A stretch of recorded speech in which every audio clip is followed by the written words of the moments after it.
معزز مہمانان گرامی قدر اور محترم اساتذہ اکرام، آج کی اس باوقار اور پررونق محفل میں اگر اب بھی نہ جاگے تو جیسے اہم موضوع پر کچھ کہنے کی جسارت کر رہا ہوں، صرف اس امید پر کہ میری بات کو بغور سنا جائے گا اور میری ہمت افزائی کی جائے گی۔ ابھی میں طفل مکتب ہوں، نوائز ہوں نہ فرزانہ، ابھی میں طفل مکتب ہوں، نوائز ہوں نہ فرزانہ، صدائی دل میں گونجی ہے سنو حق کا پروانہ۔ حضرات، آپ سبھی کو اس بات سے واقف ہونا چاہیے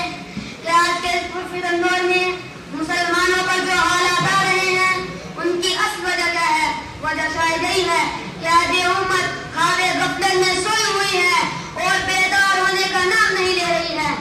دوستو، آج جب میں مسلمانوں کے پس مردہ اور مرجھائے ہوئے چہروں کو دیکھتا ہوں تو آنکھیں اشک بار ہو جاتی ہیں اور زبان یہ کہنے پر مجبور ہو جاتی ہے، وطن کی فکر کرنا تھا مصیبت آنے والی ہے، وطن کی فکر کرنا تھا مصیبت آنے والی ہے، تیری بربادیوں کے مشورے ہیں آسمانوں میں۔ عقل یہ سوچنے پر مجبور ہو جاتی ہے کہ کیا یہ وہی امت ہے جہاں سے 1450 سال پہلے سورج کی حیثیت رکھتی تھی اور آج ستاروں کی طرح بکھر گئی ہے۔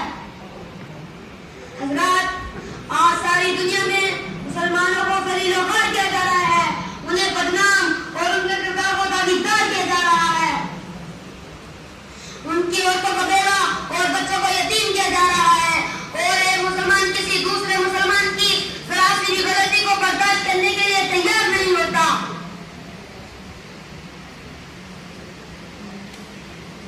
جس کی وجہ سے فتنے اور فسادات رونما ہونے لگتے ہیں، حالانکہ آپ صلی اللہ علیہ وسلم نے تو اپنی امت کو عفو در گزر کا درس دیا تھا اور اپنے دشمنوں کو معاف کر کے بہت عظیم پیغام اور انتہائی اعلیٰ اخلاقی تعلیم دی تھی، مگر افسوس آج یہ امت آپ صلی اللہ علیہ وسلم کی ان تمام تعلیمات کو بالکل بھول چکی ہے اور اسی وجہ سے ہر جگہ ذلیل و خوار ہے۔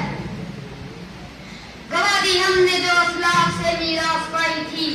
گواہ ہم نے جو اخلاق سے میراث پائی تھی، سوریا سے زمین پر آسمان ہم کو دے مارا۔ حضرات، اگر ہم اب بھی نہ جاگے، حضرات اگر ہم اپنی خواب غفلت سے بیدار نہ ہوئے تو کوئی طاقت ہمیں تباہ و برباد ہونے سے بچا نہیں سکتی۔ اس لیے اٹھیے اور اپنے رب کو راضی کیجیے، غفلتوں کو چھوڑیے اور اپنا کھویا ہوا مقام واپس حاصل کرنے کے لیے سخت محنت اور جد و جہد کیجیے۔ اٹھ کہ بزم جہاں کا اور ہی انداز ہے، اٹھ کہ بزم جہاں کا اور ہی انداز ہے، مشرق و مغرب میں تیرے دور کا آغاز ہے۔ اللہ ہمیں سمجھنے اور نیند سے بیدار ہونے کی توفیق دے۔ الہی رونق اسلام کے سامان پیدا کر، الہی رونق اسلام کے سامان پیدا کر۔